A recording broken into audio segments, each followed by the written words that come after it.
Okay, thank you everyone, and thank you for holding on. It's amazing being here with you. I'm super excited to be sharing my thoughts with you today. And I can't see anyone, I can only see my slides in front of me. So I'm going to rely on the moderator to assist me if there are questions or any observations, or you would like me to pause at any point in time. Now, why am I saying I'm super excited is because just right after the keynote speaker, because Awokwesu did a good job, and I must confess, I listened in all through. And, just as it was presenting, I was telling myself, I think this is my presentation was just in line, and I'm grateful that I'm going right after him. Now, he talked a lot about data. He talked a lot about what data is, how to manage data, and how to use data itself and the impact, and the impact of the data. And my presentation is about how to tell your stories. So it's another thing to have that data, which we all are claiming for. A lot of people, when you ask marketers, sometimes they say, oh, I don't have enough data. In my view or perspective, I don't think it's not having the enough data. It's about how we're telling the stories, because data is now available to everybody. Nobody can say they don't have data anymore. Now, the context of the data or the scale and the scope is different for everyone. But do you have data? Yes. But how do we use the data to tell the story? Which is really where, the early adopters, they talked about the innovators, the early adopters. The only thing that makes them do something is in the way the story is told. Remember, they weren't called. There were zero calls, right? Which is why I was so super excited about this presentation. There were zero calls, nobody reached out to them, but the storytelling bit is what has instigated them, right? Marketing has moved from we leading. When you lead with facts, you need to engage with the emotions. So the facts were there, the data was there, but the emotions leading into the storytelling is what has enabled and instigated to everyone to be able to buy into the product at the time they were buying into it, which gave it a lot more opportunity for the early adopters to be able to buy. Okay, one sec.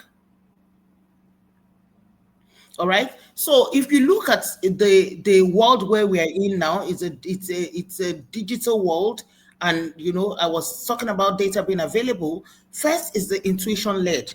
My gut feels. I think we should do this. Data tells me to do this. Yes, but we're thinking it's the right thing to do.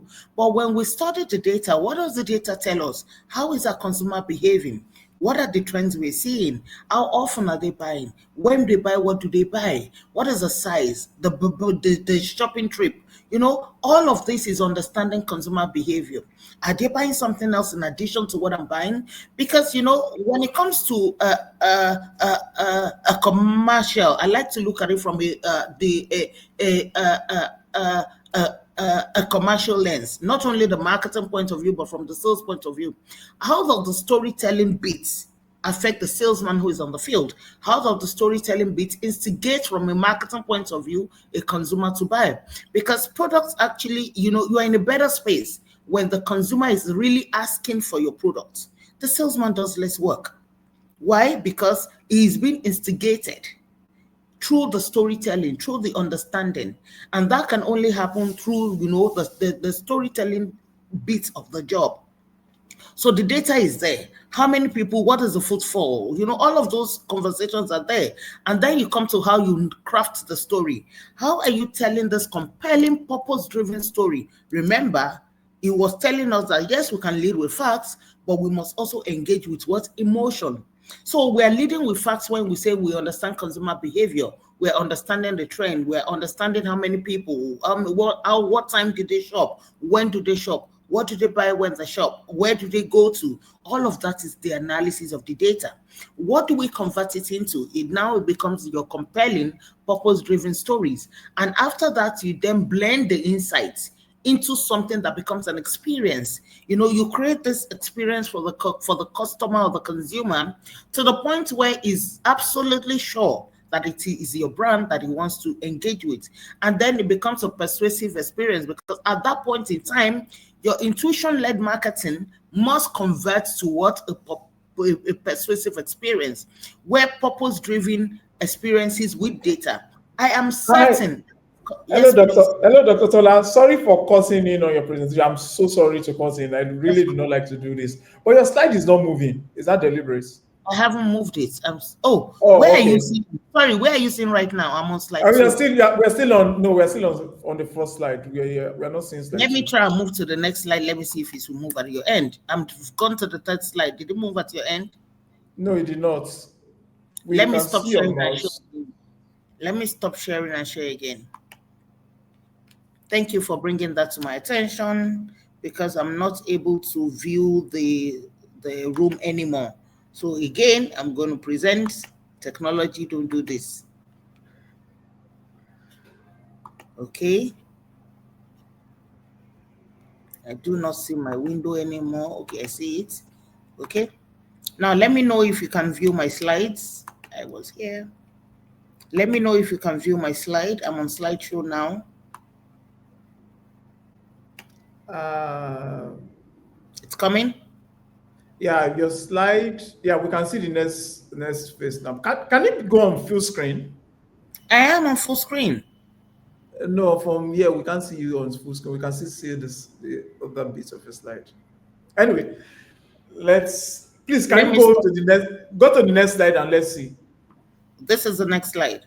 No, we can't see the next slide. Maybe you move away from the full screen navigation. Okay, let me move away from the full screen navigation.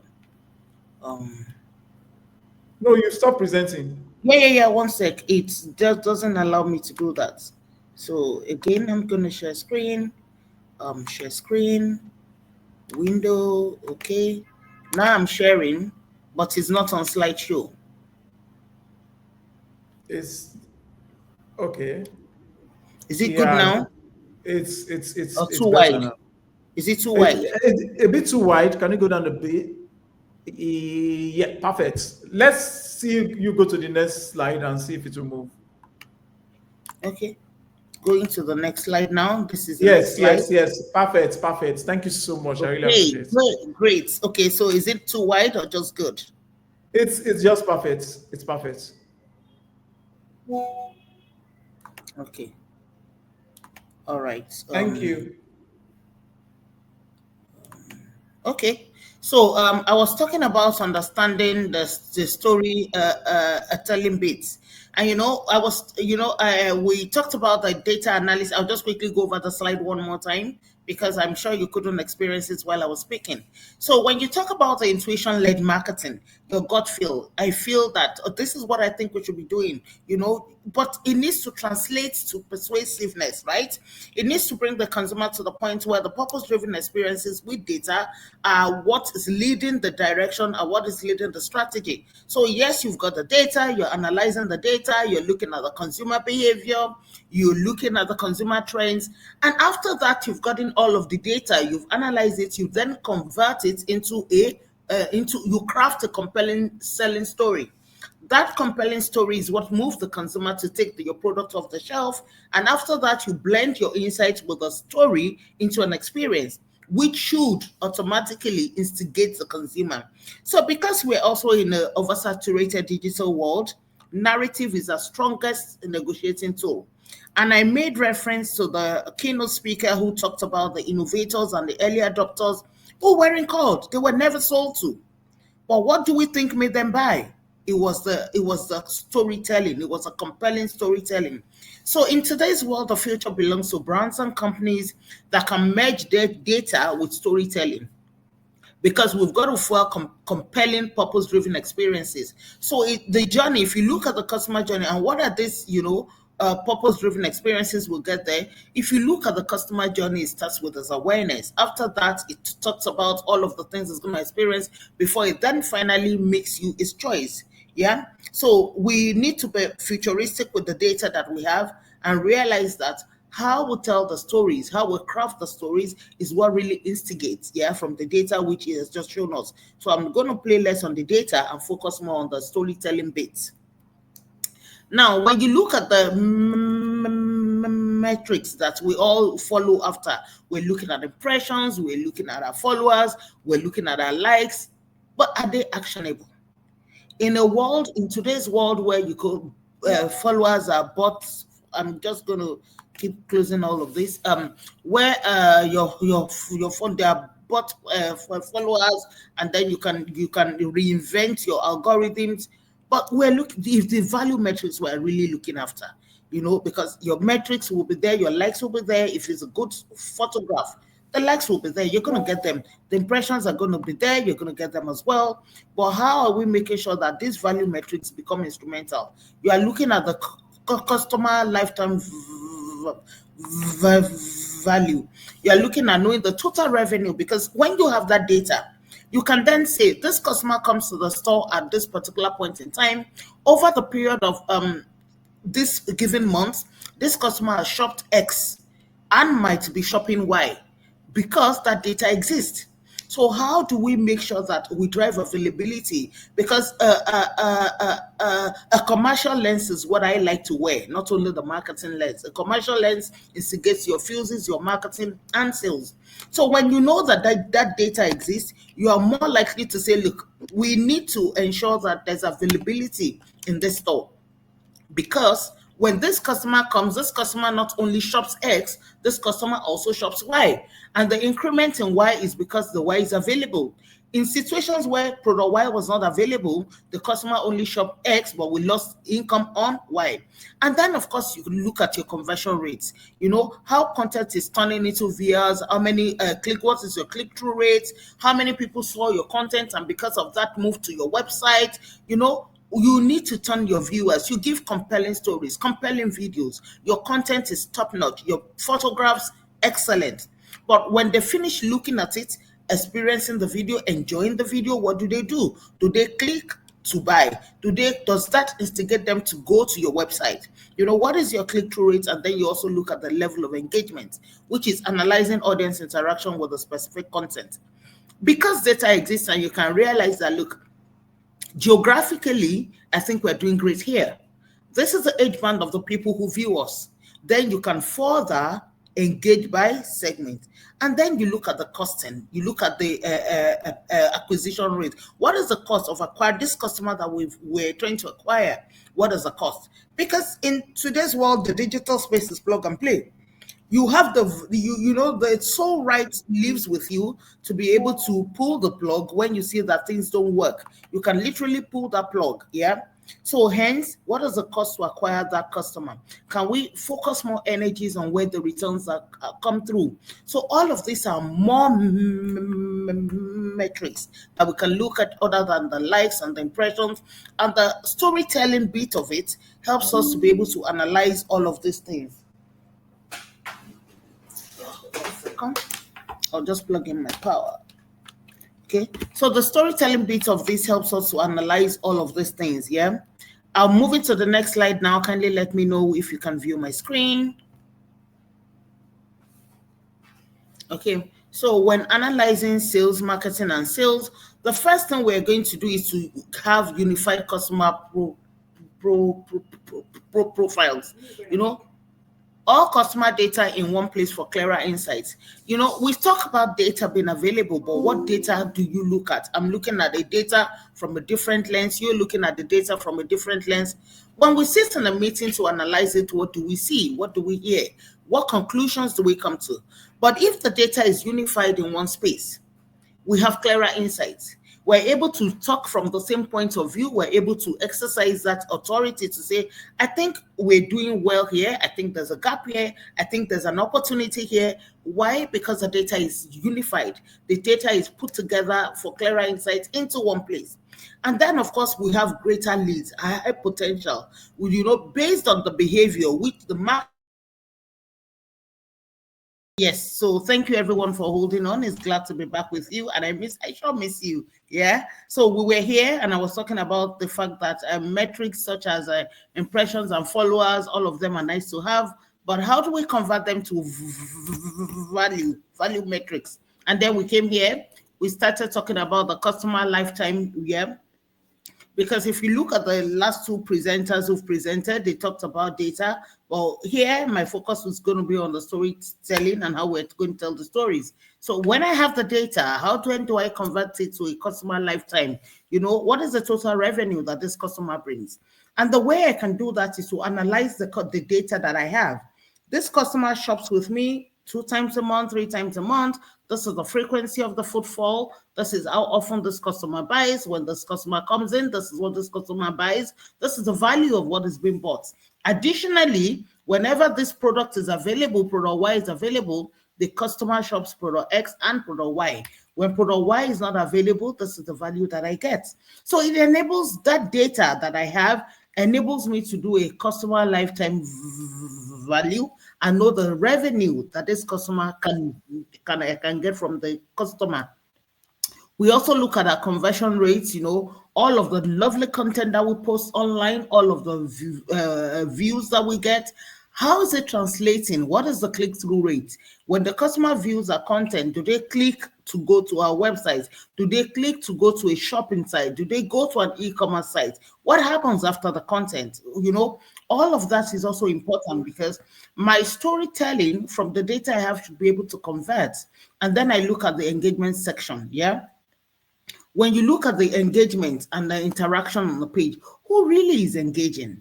My data should be able to tell me, how are they engaging? Who is engaging? What time are they engaging? What are they saying? What is the tonality of the content that is being spoken about? And also, if you look at the customer engagement, what sectors, what geographies, what age bands, what socioeconomic classes, all of that data will give me, and I can then better manage the level of engagement or segmentation that I have. When you come to the acquisition cost as well, how much really is it costing me to acquire this one customer that I'm trying to acquire? How am I able to do this? It is through the data that I have, right? Now, when Dr. Biodun was speaking, he talks about don't get data from an irresponsible source. Yes, because I listened to his presentation as well. And, it talks, if you have data, good quality data, you are able to then use the data for a meaningful cause. You are able to then use the data to perform for you and make sure that your analytics are right, because digital is such that it's plug and play.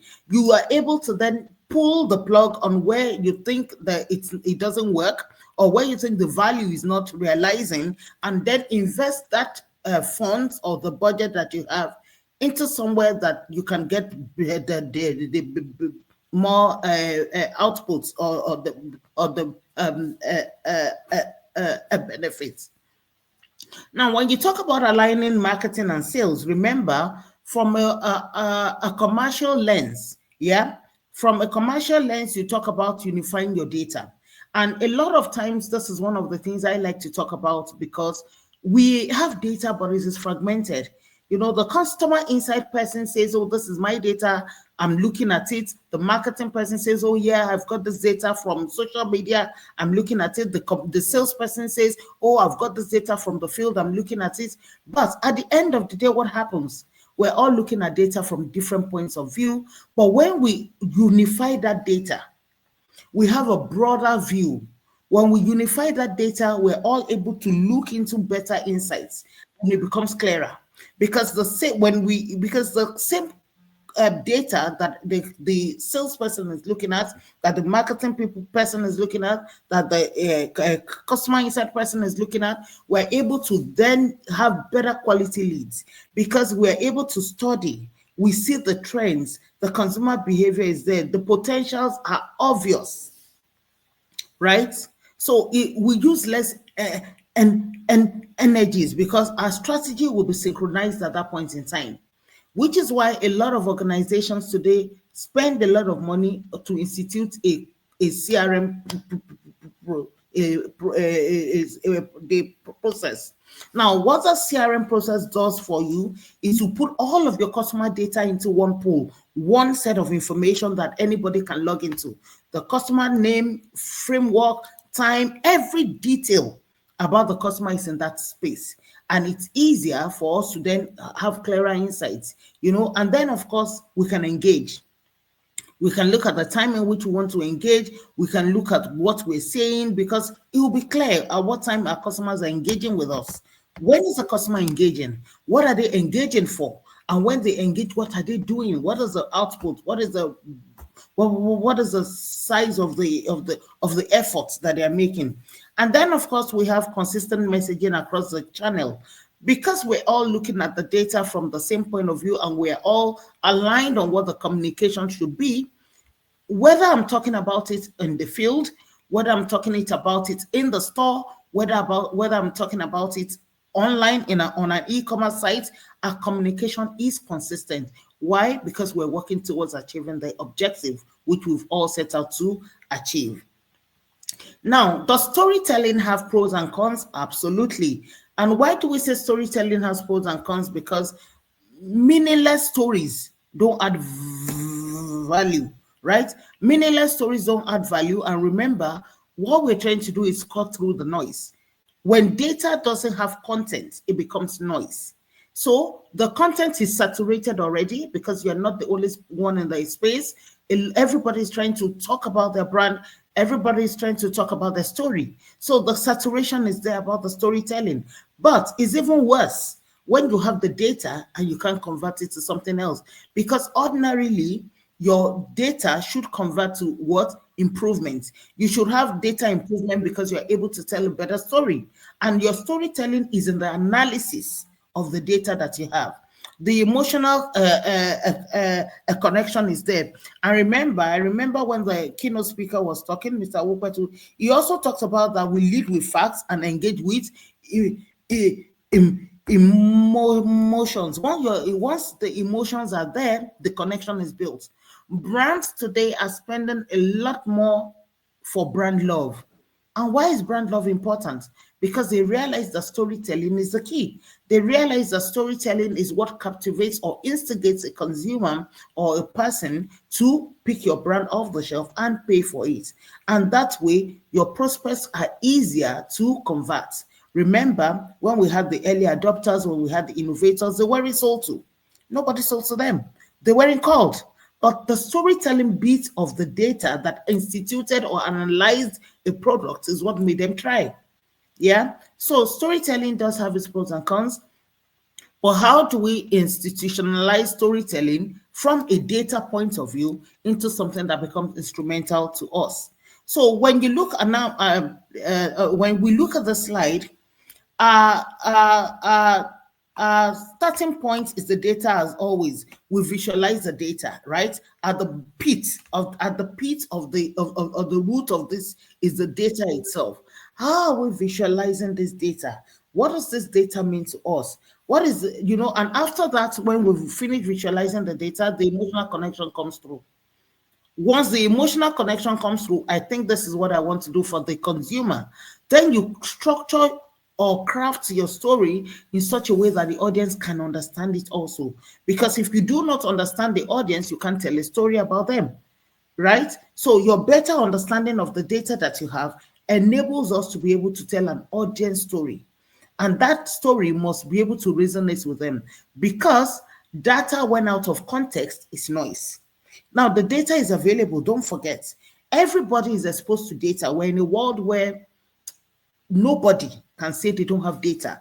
As basic as, let's even take Instagram as an example. As basic as you putting up your content, you can see who viewed it. You can see when they viewed it. You can see from what area it's been viewed. You can see the age band. The analytics are just there. However, you need to be able to use all of that information to what? Tell a story that your customers can relate with, and then eventually act upon, because the story must be one that must instigate and then act upon. So data storytelling uses fact-based conversations. Our intuition is there to guide us, but the data is also there to enable us tell fact-based compelling stories, which looks at the human and the effort the human makes into satisfying their needs and their wants. How is this data instrumental in helping me to build my brand? How is this data instrumental in helping me to win more people over? Because if you look at the people who then, innovation, like they say, is usually adopted by few before it is then spread onto others. And if the few who are early adopters don't have this compelling story to even try you, how then do they pass on the good word? How is the word of mouth exposed to other people who then eventually adopt the product? So storytelling delivery ensures that we look at the emotional space, we craft a story that enables them to be able to relate with it. Yeah. When we go to the next slide, it talks about how data enhances the story. That data is what adds gravity to the story, because you can say, I can decide to say this cup is gray. But yes, the cup is gray, but how many people believe it is gray? But when you tell that story from a point of view of people who relate with it as gray, it proves the difference. The difference, and then of course it dictates our next best action. Data enables us to be able to go to the next phase of our conversation, which is the buying phase. But please note, data doesn't kill creativity. I've heard a couple of times when people say, "Oh, there's the overload. There's an overload of the data or the information that we have." Yes, that can also happen. But within the space of the overload, how are you using the data that you have with the scale and the scope of what you need to work for you? Data should enable you to tell or to craft compelling stories rather than be a blockage. So never ever, we should never view data from the point of view of there's an overload. Neither should we view data from the point of view of it's killing creativity. No, data should enable us and support us to be able to talk about the stories that we want to tell, that make it compelling for us to achieve the objectives that we need to achieve. Now, we talked about the advantages and the disadvantages. Again, never over rely on the data that you have, because people are changing, times are changing, our consumers are changing, trends are evolving around us. A lot of things are happening around us. How do we ensure that we begin to be agile, nimble in the data that we collect or use, right? Which is where the overload of data comes. There's a data from source A to source Z. Yes, but within that context, how are you shifting that data to ensure that you are in the time, the moment, and more importantly, do not misrepresent? When data is not read appropriately, what you realize is that you become flawed. Your decision making becomes flawed. Your conclusions are flawed. Why? Because the data has been misrepresented. So, in essence, what are we trying to say? Data should add credibility to the conversations that you have. Data should get you impact. Data should say, over the period of time, we have experienced that customer X behaves in a certain way during this particular time, which enables you to be able to tell a story about customer A. Now, it should also reveal the trends and the insights, right? It should reveal the trend to the point where you are able to say that all the customers that we have, this is their trend. Once they get to this point, they move to P or Q. Now, how do we know that? It is through their trend. It is through their insights. We can forecast at that point in time and say that every year during this period, we are able to get this uplift. Why? Because the trend says so. So data over a period of time should make us become more insightful, or make us be able to plan in such a way that we can then be adding value. And then, of course, it takes the actions. Data enables us to craft compelling stories that enables us to make the decisions that are best or work more for the budgets that we have. Data should help us to innovate, right? Data shouldn't stifle us, but data should help us to innovate such that the best outcome is what we're expecting to get. Now, I remember that during the first two speakers who spoken, emotion was leading in all of the conversations. And for some reason, the Dove Real Beauty case study was also my own case study. Yeah, because I remember when he talked about the Dove storytelling. And one of the things he said was that we lead with facts and engage with emotions. Now, when you look at the Dove Real Beauty case study, it talks about the different kinds of women, their skin tone. Everybody can be beautiful, you right? But the product itself, yeah, the emotions they've laden into it enables them to be able to realize that data alone doesn't move these people. right? Data alone doesn't move. They have lots of data, loads of data accumulated over a period of time. But they didn't only stop there. Having known this knowledge, having realized this information that they have, this trend, this behavior, this insight, they now crafted the compelling story with emotions that did the trick with that case study, right? It was able to show in that case study how people were moved to using this product through the emotions of making them feel beautiful altogether, irrespective of their skin tone, irrespective of the face that they had, irrespective of the shape that they had, right? So at the intersection of your data insights and emotional intelligence lies what? A truly effective campaign and emotions. A lot of brands today are looking at brand love. And brand love can only happen when you use fact-based conversations, data insights, driven with emotional intelligence. Then you have a super effective campaign because you then know your audience.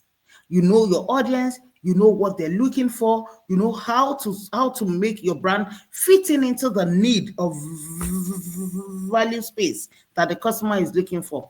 So data can inform you, yeah, and it can also get into the mental health space of your customer. Where whatever time of day data is available, and emotional intelligence always enable you to know how the customer is feeling.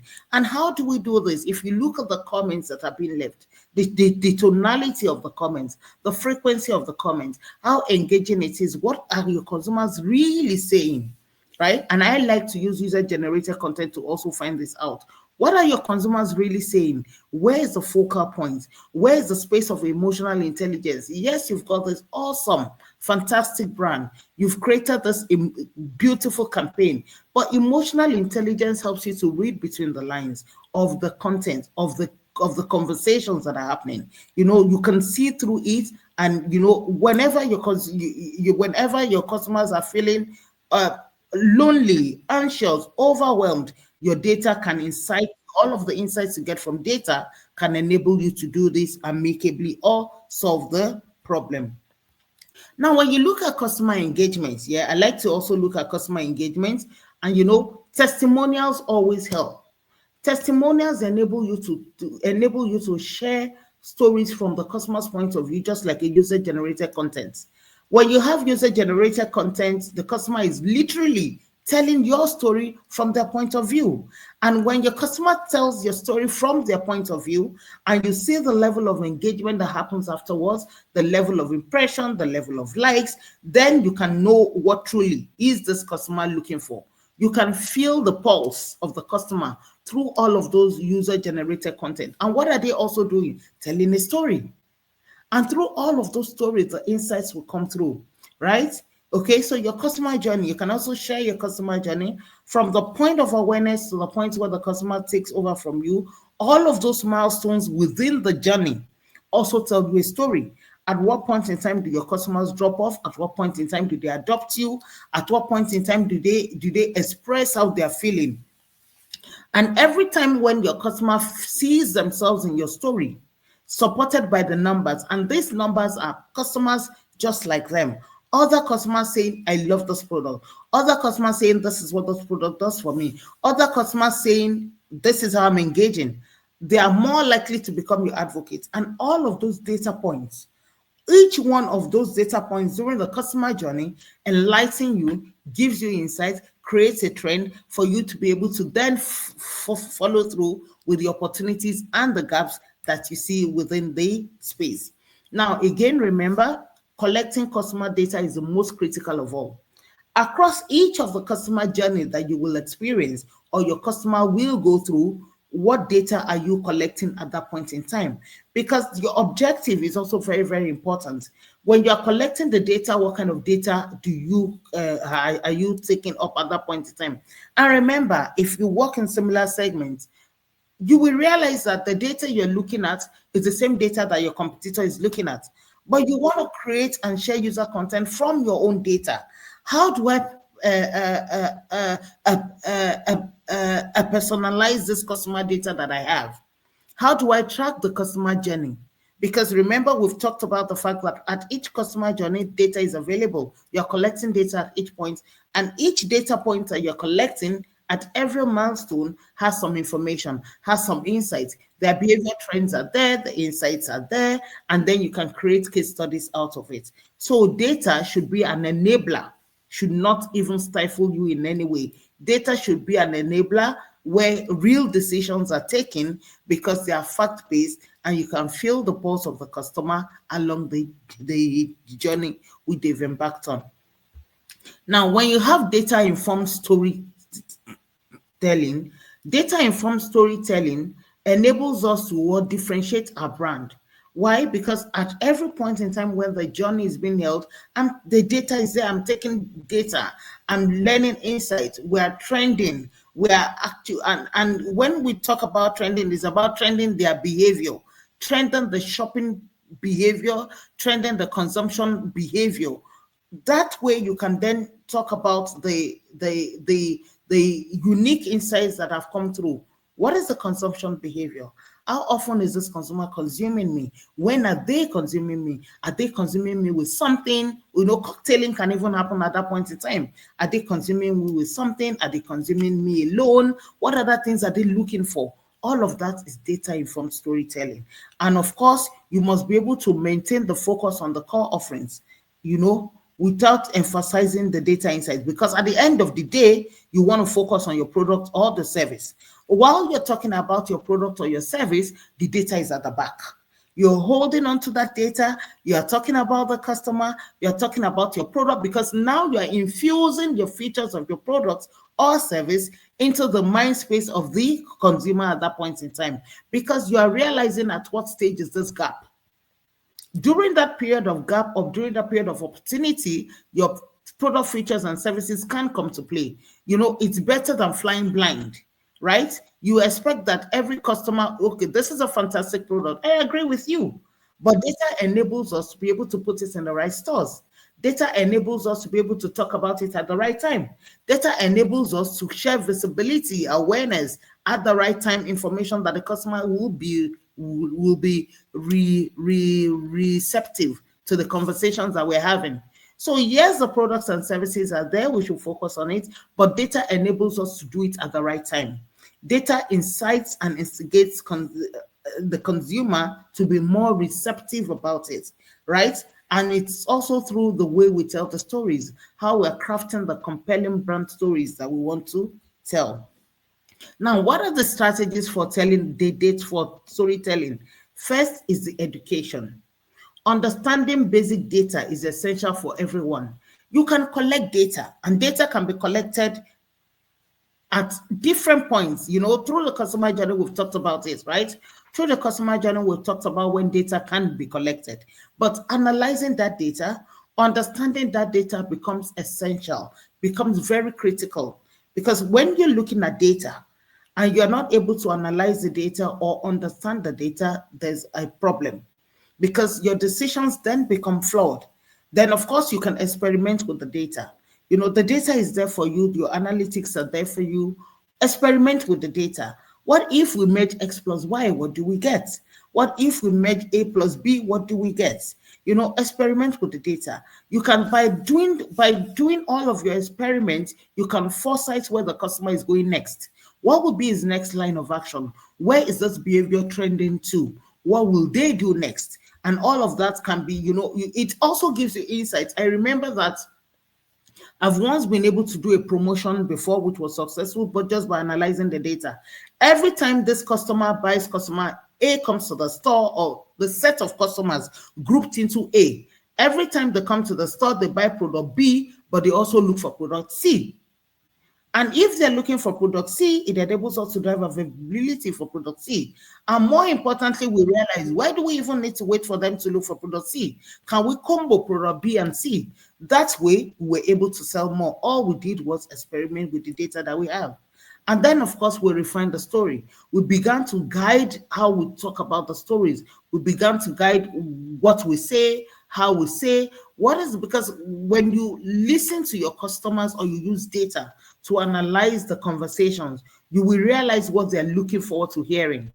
You will realize the words that work for them, the tenses, the phrases, the terminologies that work for them. And then ultimately, every customer buys to solve a problem. How are you focusing on when to solve the problem? How does your product sit within the problem solving phase of the customer which you're trying to attract? Data helps us to know when. Data helps us to know how. Data helps us to know what it is exactly that these customers are looking for, and that data enables us to focus on the audience or the problems that the audience has. Now, when it comes to creating that storytelling or that content, right? How can we also improve on it, right? Now, we look at the audit content. Why is data missing? Where is it misused? Now, the data that we have, we can audit that data. Where did I get this data from? How is this data used? Where is the gap in this data? Is it sufficient? Is it adequate? Is it even too much sometimes? How do you begin to streamline the data that you have so that the content works within the space and the sphere of what you're trying to do? Again, understanding data is important. Educate the team. Now, from creative to sales, how do we ask better questions of the data that we have? How do we experiment with the data to deliver better results to us? How do we shape on our content? How do we visualize it in such a way that we're able to draw insights from the data that we have? And then when we collaborate on the content cross-functionally, it also helps, which is why a couple of slides back, we talked about pulling the data together.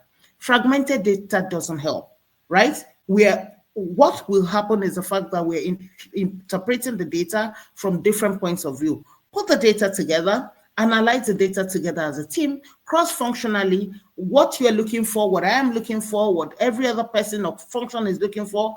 By the time we all put our heads together, we're able to co-create better content, right? That resonates across all of the teams. And then build a content engine. Sometimes we use a CRM tool that resonates and tracks the performance of the data that we have.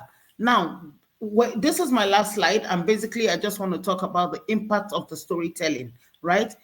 You can risk being outpaced by your competitors. Remember, data itself will reveal the content, right? After revealing the content, you must give clarity. And then, of course, we personalize the content, and then we have your competitors also.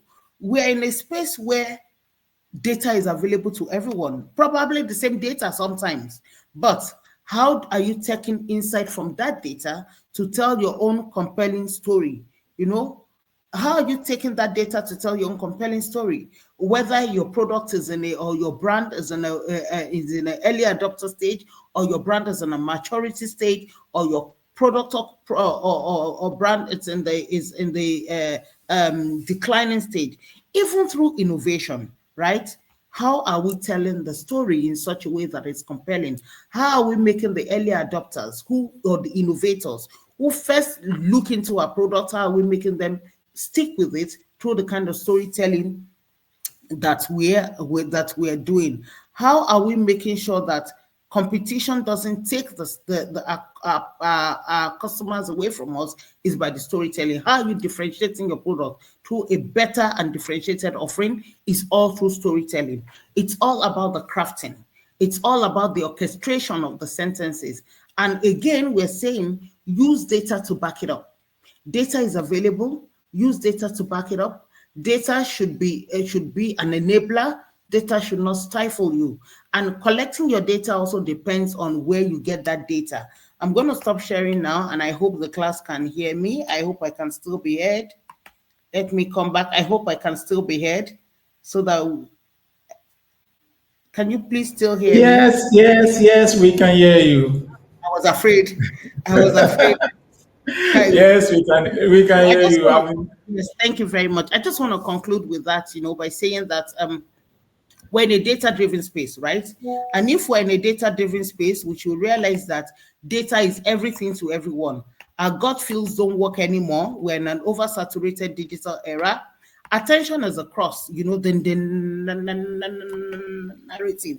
The narrative is becoming our strongest tool. And the narrative, when you talk about narrative, you are talking about how compelling your story is. And today's future belongs to brands that emerge with storytelling through data, who are fueling their purpose-driven storytelling through data insights and the analytics. So again, make sure that we're able to tell the story, analyze your data, create the narrative that you want, create the experience, and ultimately, your data storytelling should become a persuasive experience to the customer. Make sure that your data is put together in a space where all cross-functional teams can look into the data and be able to get clearer insights. Thank you. Thank you so much, Dr. Tola. That was insight. I've been doing a lot of scribbling. I'm like, oh my god, like my notebook is just filled up here. Thank you so much. That was a master class. Um, and from the section, there were some key points that I noted.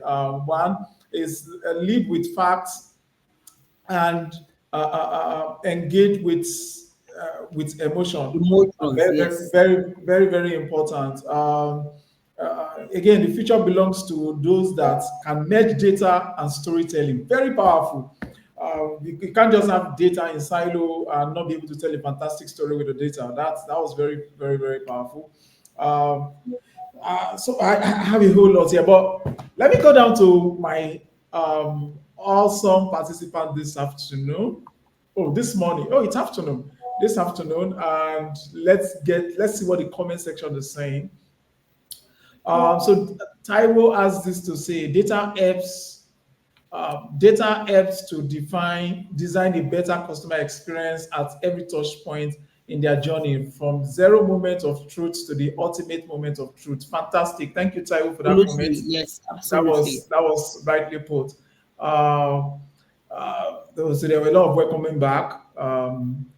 Then Alice was okay, no, I think Alice was answering someone's question.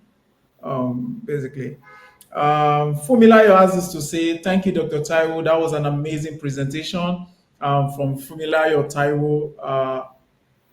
Thank you, Doctor. We really appreciate you. We have a lot of comments, a lot of thank yous from the comment section. Thank you very much once again, Dr. Tola. Network and technology almost make us miss all of this, but again, we tell the technology, no, no, not today. I was glad to be back. we are very happy to have you back. Thank you so much for coming.